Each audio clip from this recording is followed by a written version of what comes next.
कमर कस लो, बड़े लंबी लड़ाई लड़ने के लिए, पीसफुल प्रोटेस्ट के लिए तैयार हो जाओ। हर एक आदमी तो भूखा मर रहा है, 10-10 हजार रुपए के लोग लोन ले रहे हैं, अपने गहने बेच रही हैं, महिलाएं गहने गिरवी रख रही हैं, और कोई इन्हें वोट देगा। चुनाव में वोट चुराने की मशीन है, मशीनों से वोट मिलते हैं सिर्फ इन्हें, भारतीय जनता पार्टी को और आरएसएस को कोई वोट नहीं। सर बहस के जो इलेक्ट होंगे मेंबर्स वो डेमोक्रेटिकली इलेक्ट होने चाहिए, वो है असली मुद्दा। जो चुन के आएंगे, जनता जिन्हें चुन के भेजेगी और गिरबान पकड़ के उतारने की ताकत रखेगी, वो मेंबर्स चाहिए, धोखाधड़ी नहीं। हमारे हाथ में फैसला है। पीसफुल प्रोटेस्ट इसलिए होते हैं कि जजेस के ऊपर जो दबाव बनाने की जो एक प्रक्रिया जो 4 सुप्रीम कोर्ट के जजेस ने खुद बताई है 2018 में, सिटिंग जजेस ने, वो बिल्कुल निरस्त हो जाए, वो खत्म हो जाए। देश की जनता खड़ी है, कोई दबाव सुप्रीम कोर्ट पे नहीं पड़ना चाहिए, इसलिए पीसफुल प्रोटेस्ट होता है। तो सब क्या कहना चाहेंगे 7 दिन का स्टे, कल जिस तरह से 3 पॉइंट पर स्टे करने की बात कही गई, नॉर्मली देखने में ये आता है अगर किसी केस में 2-4 दिन के लिए, 1 हफ्ते के लिए, 1 महीने के लिए स्टे होता है तो बढ़ता चला जाता है, लंबा चलता है। इसमें भी तुषार मेहता जी को ये कहा गया है कि 1 हफ्ते के अंदर अपना रिप्लाई आप दिखाएंगे। किसान कानून में भी यही हुआ था। देखिए, मैं तो आपको सीधी सीधी बात बता रहा हूँ, मैं शास्त्री जी हूँ नहीं। 7 दिन तक की राहत है, मैं इसका वेलकम कर रहा हूँ।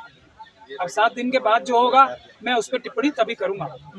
इस कानून को अगर 7 दिन तक स्टे किया गया है तो इसको जब तक सरकार यह ना दिखा पाए, मैंने अभी इससे पहले बोला ना, ये जजमेंट आने से पहले भी, कि जब तक सरकार ये ना दिखा पाए कि ऐसा कोई तूफान आ जाएगा देश के ऊपर, ऐसी कोई अर्जेंसी तो है नहीं ना, आज तक तो नहीं बताई है, ना पार्लियामेंट के अंदर, ना कोर्ट के अंदर, ना पार्लियामेंट के बाहर आरएसएस और बीजेपी के लोगों ने।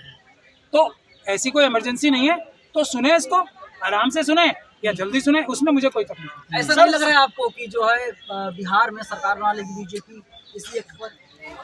देखिए, सरकार बना ले या नहीं बना ले, तो मैं आपको फिर वही कह रहा हूँ, सरकार बनाने की सबसे बड़ा तरीका जो है वो चुनाव में वोट चुराने की मशीन है।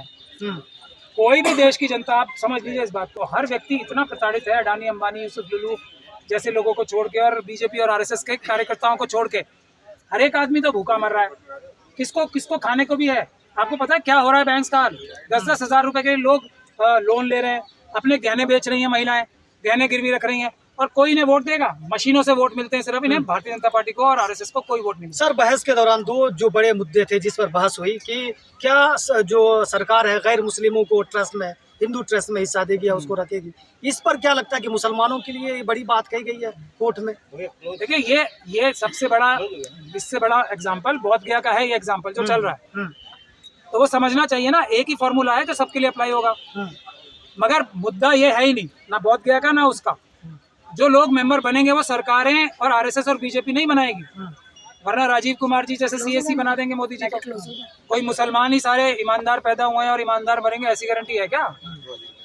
बुद्धिस्ट समाज के जो लोग अपॉइंट किए जाएंगे वो ईमानदार होंगे या बेईमान होंगे? सरकार करेगी तो किस तरफ प्रिजम्पशन जाती है? ईमानदार नहीं होंगे, इसी तरफ जाती है ना। तो हमें जो इलेक्ट होंगे मेंबर्स वो डेमोक्रेटिकली इलेक्ट होने चाहिए, वो है असली मुद्दा। जो चुन के आएंगे, जनता जिन्हें चुन के भेजेगी और गिरबान पकड़ के उतारने की ताकत रखेगी, वो मेंबर्स चाहिए। ये मुस्लिम होने का मुद्दा तो तब फायदेमंद है जब वो इलेक्ट होके आए। तो सर आपको नहीं लगता ये जो 7 दिन की रोक लगाई है, कानून में कोई दिक्कत थी तभी तो सुप्रीम कोर्ट ने लगाई है? कुछ मैं खुद ही कह रहा हूँ, कल तो मैंने अभी इससे पहले क्या बोला, जब सुप्रीम कोर्ट ये बोल रही है कि हम लोग इस पे कुछ इंटरिम स्टे देंगे, तो फिर सारे पे भी दे सकते हैं ना, अगर कोई अर्जेंसी नहीं है ऐसी तो। और अगर उस ताकत का वो इस्तेमाल कर रहे हैं तो 3 पॉइंट्स के लिए भी वही ताकत का इस्तेमाल है और सारी के लिए भी। अर्जेंसी इमरजेंसी कुछ है नहीं। तो सरकार को बड़ा झटका माना जाए इसे? अभी नहीं, 7 दिन रुक जाइए, ऐसे कुछ बदलाव होगा लगता है आपको? कुछ बदलाव होगा? ये शास्त्री जी से पूछो जो हमारे अभी आएंगे सब निकल के फतेह के झंडे गाड़ने, या उनसे पूछो। मैं तो छोटा आदमी हूँ, जो हाथ में आएगा उसकी बात करूँगा। आप सीनियर हैं, मान ली एसजी नहीं कहा 1 हफ्ते का वक्त दिया जाए, हम जवाब देंगे। मैं तो कल ही कहा था ना, एसजी साहब जो देश के 2 नंबर के सबसे बड़े लॉ ऑफिसर हैं, तो उन्होंने कल भी अपनी पोजीशन, संवैधानिक पोजीशन का इस्तेमाल किया था, पूरी ताकत से किया था, और अदालत ने उनकी बात मानी थी। आज भी किया है, अब भी अदालत ने उनकी बात मानी है। अब इसके बाद 7 दिन बाद क्या होगा, मैं उस पर टिप्पणी 7 दिन बाद ही करूंगा। अभी तारीफ सुननी है तो अभी बहुत सारे लोग आएंगे ही वहाँ पे, आप उनसे खूब तालियां बजवाइए और जीत हो गई, फतेह हो गई, रात को नहारी खाओ, बिरयानी खाओ और मजे लो। एक्सपीरियंस क्या कहता है सर? आपका एक्सपीरियंस? मेरा एक्सपीरियंस ये कहता है, कमर कस लो, बड़ी लंबी लड़ाई लड़ने के लिए। पीसफुल प्रोटेस्ट के लिए तैयार हो जाओ। हमें सभी धर्मों के लिए, मजहबी प्रॉपर्टीज के लिए, धार्मिक प्रॉपर्टीज के लिए एक जैसा कानून लाना है, जिसमें धार्मिक लोगों के हिसाब से धर्म की प्रॉपर्टीज चलेंगी, ईमानदारी से चलेंगी। उसका प्रावधान भी हमारे कानून के अंदर ही होंगे सबके। सरकार की किसी भी एजेंसी की मदद देने की जो ताकत है वो इन बोर्ड्स को मिलनी चाहिए। आप पूरे देश को मुर्शिदाबाद बनाना चाहते हैं क्या? मैं पूरे देश को बाबा साहब डॉक्टर भीमराव अंबेडकर के सपनों का भारत बनाना चाहता हूँ। पूरे देश को संवैधानिक रूप से अपने अधिकार लेने की ताकत दिलवाना चाहता हूँ। घर घर संविधान, संविधान से हर समाधान। पीसफुल प्रोटेस्ट हमारा सबसे बड़ा, बाबा साहब ने कहा था ना, शिक्षित बनो, संगठित हो, उसके बाद तो संघर्ष करने की बात बाबा साहब ने बताई है। संघर्ष, अगर ये संविधान नहीं होता तो संघर्ष करने का कोई भी तरीका हो सकता था। अब ये संविधान है, मुस्लिम पक्ष तो की एक मिनट, जब ये संविधान है तो एक ही तरीका है, वो है पीसफुल प्रोटेस्ट करने का संवैधानिक तरीका। संगठन बना के संघर्ष करने का रास्ता बाबा साहब ने दिखाया है, हम उस रास्ते को छोड़ नहीं सकते। जिसकी जो ताकत है लगा ले। यही कानून बंगाल को जला रहा है, तमाम लोग मौत हो गई। पंजाब, बंगाल हो, चाहे दिल्ली हो, चाहे गुजरात हो, मुजफ्फरनगर हो, भिवंडी हो, वहाँ आरएसएस और बीजेपी के ट्रेंड, बिजनौर हो, संभल हो, जो भी, नागपुर, जहाँ जहाँ हो, आरएसएस और बीजेपी के ट्रेंड कार्डर्स, बजरंग दल, चाहे मणिपुर हो, मेथी लेपुन, रामबाई तेंगुल, इस तरह के जो कार्डर्स होते हैं वो पीसफुल प्रोटेस्ट के अंदर घुस के या उनके ऊपर हमले करके, चाहे सीएनआरसी के प्रोटेस्ट हो, वो हिंसा करते हैं। कोई भी अम्बेडकरवादी हिंसा कर ही नहीं सकता, क्योंकि हमारी तरफ नंबर है, हमारी तरफ बाबा साहब का संविधान है। जो भी ये काम करता है वो आरएसएस और बीजेपी का एजेंट होता है, उसके अलावा कुछ हो ही नहीं सकता। पर आप तो चाहते थे याचिका ना डाले जाए इस मामले में। बिल्कुल, मैं अभी भी कह रहा हूँ हाँ। कि मुझे 7 दिन बाद का इंतजार कर लीजिए ना। मुझे अभी कोई ज्यादा उम्मीद नहीं है, अभी भी उम्मीद नहीं है। महमूद साहब, पहली जीत तो माना जा सकता है। बिल्कुल 7 दिन तक, लेकिन ये 7 दिन आगे भी बढ़ने चाहिए। पहली जीत है, बड़ी जीत है, लेकिन अभी मुझे बता रहे हैं कि एसडी साहब के कहने से हुआ है, तो आप समझ सकते हो कि ये कितनी बड़ी जीत है।